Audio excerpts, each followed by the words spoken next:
Today I'm going to talk about why I'm okay with being hard to read, why people often say the things that I say are ambiguous and not straightforward. Yeah, people seem to say it as like a bad thing. Like they say, oh my god, Noella, just get to the point. Or like, I have my little notes here so I can try to stay on topic for this video because I have a lot of thoughts and I want this video to be somewhat organized. For the longest time, even my friends, even the closest people to me just say, just spit it out. What are you trying to get at?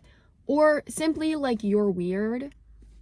I don't know, maybe because I make some vague statements sometimes. Usually they're purposefully vague, so they can be interpreted in various ways because I usually don't say things that in my own head even are black and white. I'm talking about when you communicate with other people just for the sake of communicating for other people, not for the sake of work or school or anything like that. When you're communicating with other people just for the sake of connecting, you should try to be ambiguous, like you should. If what I'm saying and my intention isn't black and white, why should my words and my actions reflect that? Obviously, my words and my actions are going to be ambiguous.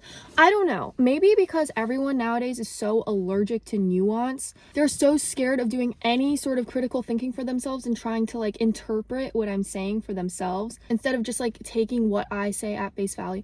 Like, they want to be able to take what I say at face value, but I don't want them to be able to do that. Do you see what I'm saying? Like, I think ambiguity is unique to humans, okay? It's something that only we can do. Everything that's an art is interpretive, and everything that's interpretive is an art. And that includes what I say and what I do. And I really believe that. I don't care, like, if you think that life isn't some sort of art, then what are you even, like, I don't know. I pity you. Life is art and art is life to me, okay? And that includes having various interpretations for every single thing. And that includes having nuance. And if what I say is nuanced and you can't immediately understand what I'm trying to say, that's what makes it so valuable. I'm not saying that I'm purposefully vague, okay? Ambiguity doesn't mean deception or vagueness. It just means that I say things that are open to interpretation and that even I, most of the time, don't fully understand. So I'm trying to say it in a way that reflects that, or I'm trying to do something in a way that reflects that. I'm purposefully being very liberal because most of the time I don't even understand what I'm fully trying to say, okay? When I say I'm ambiguous, and most of the time that I hear complaints about me being too ambiguous or vague or something, I'm usually saying some sort of opinion of mine. This is like the most common example of when this happens to me. I'm saying some sort of opinion of mine, and people are like, wait, so I don't even understand what your opinion is. That's the whole point. I'm saying it in that way because I clearly don't understand what my opinion is either. Maybe my words aren't fully developed because my thought process isn't fully developed. I don't know. Has that ever occurred to people? I don't know, because like, I feel like I constantly have to make everything so cut and dry for every single person that I talk to in my life. Otherwise, they won't understand it. They'll be like, wait, so is it this or this? It's not this or this. That's not how I operate. I'm getting so agitated. I'm sorry. I'm getting so agitated, but like, I don't know what to do anymore. Like, I don't know what to do. Okay, I'm trying to get back to the prompt. So ambiguity is interpretive, and that therefore ambiguity is an art. With ambiguity, you are the art. You are the real art. Your personality, your character deserves some ambiguity, some nuance. If you are a black and white person, I think that you should still try to incorporate some level of nuance or ambiguity into your life. Like, instead of just waiting until you have a black and white answer for everything, why not just say that you don't know, or say something that's somewhat interpretive or nuanced? Like, I don't get it. I don't understand why you're holding yourself back. Like, okay, I don't know. Maybe I'm like the most frustrating person ever to deal with, but I'm trying to tell you how I feel about this. The 365 button girl clause. Okay, so there's this girl on TikTok. I'm sure a lot of you have heard of her. The 365 buttons girl. She like commented on this post about New Year's. I have 365 buttons for each day. And everyone's like, what does that mean? And then she responds to someone and goes, it actually doesn't need to make sense for anyone else. It only needs to make sense for me. That is the entire crux of my argument in this video, honestly, just in my values. That is a part of my values. Like, it doesn't need to make sense for anyone else. If you're saying things solely to communicate and that's the only reason you speak, you're missing something valuable, like in the art of communication, because speaking isn't just for communicating with others, it's for communicating with yourself. And if you can't communicate with yourself, if you can't say things that aren't fully fleshed out yet, if that just like hurts you so badly to like say something that like you haven't fully fleshed out yet, then you need to learn, because like it's part of developing an identity. Having nuance and having those moments where you're saying things and you're trying to think things through as they're actually happening is part of what makes you so valuable and so human. So why would you restrict yourself? You need to be more ambiguous. You need to be up for interpretation. That's what humans are good at. And I don't know why we're reverting to this like animalistic, reverting to this animalistic behavior of just thinking that everything is about survival or everything is about meeting our needs. Like if what you say doesn't fulfill some sort of biological need, are you not going to say it? Like, it's ridiculous. The most creatively fueled people in this world strive for ambiguity. Like, they want their work to be interpreted in various ways. So why would I let that bother me? And why would I shut up? Like, why would that make me shut up? If people take my intent out of context, that's one thing. If they think, oh, she's being a vile, evil wench, when like clearly my overall demeanor is very like happy and like I'm trying to be helpful or something, like if they just completely say something whack, that's like one thing. If you are an artist or a creative sort of person, then you want to be ambiguous, because being ambiguous makes your work relatable to a large crowd of people. So why not apply this philosophy not just to your work, to your creative work, but also to yourself and to your character and to your personality, which is arguably the most creative and personal asset that you have. Like, why not be ambiguous? Communicating clearly, like when you need to communicate clearly, is one thing, but when you're just talking to yourself and when you're just talking just to talk, just to share opinions, just to connect with other people, there's no harm in being ambiguous. So you all are unable to perceive nuance.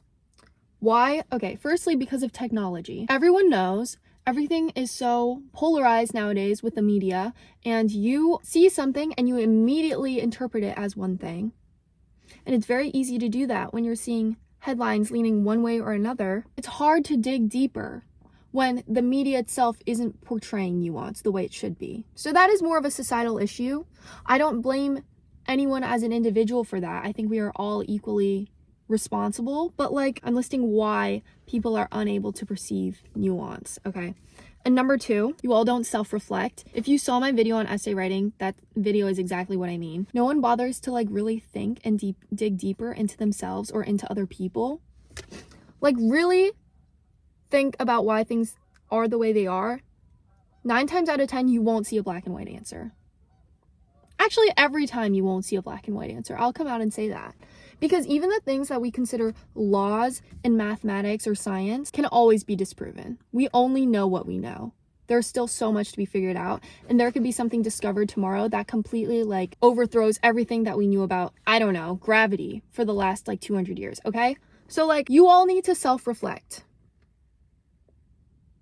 Whether you're an academic or a construction worker or a pole dancer, it doesn't matter. You need to self-reflect. It makes you feel fulfilled. It makes you like, I don't know, I'm gonna yell at you. I'm sorry. Like, I'm agitated, okay? Number 3, this is part of like the last one, but people don't really interact with media. They just consume it very surface level. I think things like TikTok and Reels have just conditioned us to be able to do this.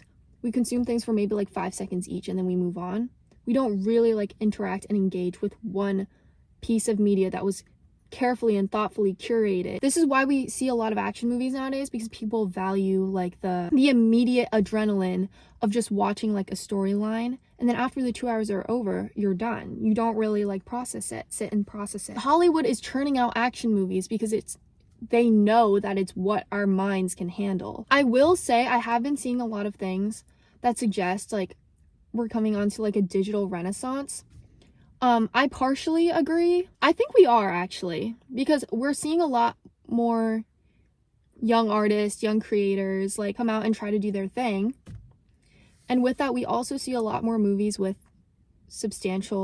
more substantial themes than the action movies that we've been used to in like the 2010s. So yeah, people haven't been really interacting with the media. They haven't been interpreting media. They haven't been reading books and like analyzing and annotating and really thinking about how it connects to their own life. And same with movies, same with shows, same with artwork. There's a performative creativity nowadays. And I saw this excellent video essay. I can't remember who it was by, I'm sorry, but like there's this video essay that I saw. They mentioned that being a creative person in and of itself is kind of a niche, because those people who try to fit themselves into that box are just looking for an identity, which is really depressing if you think about it. Like, it's like, instead of putting the effort in to actually try to think creatively and try to analyze something, like, you're pretending and you're listening to the things the artsy people listen to, and you're watching the things the artsy people watch just to try to be artsy. It's like, it's the same as with every other clique. The so-called artsy people are so focused on trying to seem well-read or trying to know what they're supposed to know to come off as artsy, instead of actually engaging with the media that they should be engaging in. Putting in that effort would actually give them an artsy vibe, like, organically, because that's what those people do. I don't know. That's what I think. So, you are unable to perceive nuance. To sum it all up, for 3 reasons: technology, you're not self-reflecting, and you're not engaging with media the way you should be. This leads to, I wrote this in a very organized way, polarization, because it leads to people thinking things are black and white even when they're not, and it makes us all assume things when we shouldn't be assuming things, and not look at the bigger picture, and yada yada yada. I don't know, I don't need to get into this. I feel like this is intuitive. Okay, judgment, anger. If you don't perceive nuance, you are quick to get angry, you are quick to judge. I find that the people who are okay with being ambiguous are some of the most even-tempered people I know, because they are open to everything. They're literally so open. Like, even when someone says something that's objectively pretty asshole-ish, they're the first ones to say, okay, well, maybe they're just having a bad day. Or something. Or like, maybe they had like childhood trauma. They're like quick to say, okay, there's something that made them this way, and just look beyond, no, they're just an asshole. It makes you a better person. It does. Like, and I'm not saying this because I'm like the most emotionally intelligent person ever. I'm not. But I do make an effort to be ambiguous and to be open-minded to people being ambiguous, because their intentions are usually not black and white. If people's intentions are black and white, why do we expect them to express themselves in such black and white ways? I don't know. There's like some sort of disconnect. And the third thing that this lack of nuance has led to is long-term stupidity. Yes, it has. Like, I'm not gonna deny it. You all are killing your brain cells because you're not analyzing or empathetic or thinking about other people in ways that you should be. Sorry, but you are. So this brings me to the last portion of this video, which is why you should strive to be ambiguous. If I haven't sold you on that already, I feel like I've really just outed myself and exerted myself in trying to drive this point home for you. And if you still don't get it at this point, then maybe you're just a one-dimensional person and you're hopeless. I'm kidding. I don't want to say that. There's hope for all of you. But like, I'm begging people to have more nuance at this point. I'm like, can you just like not assume things? And then people are like, no, but they did this, so it must mean this. And I'm like, so, but why are you like even jumping to that conclusion? Or like, if I did something and you're on the outside and you're like, ugh, Noella, you're so annoying for doing that. I'm like, no, like, I did that for a reason. If you know that I'm not the kind of person who would purposely do something to annoy you, then why are you jumping to that conclusion? So why should you strive for ambiguity? Number 1, it's whimsical and it's fun. Fun to just be vague.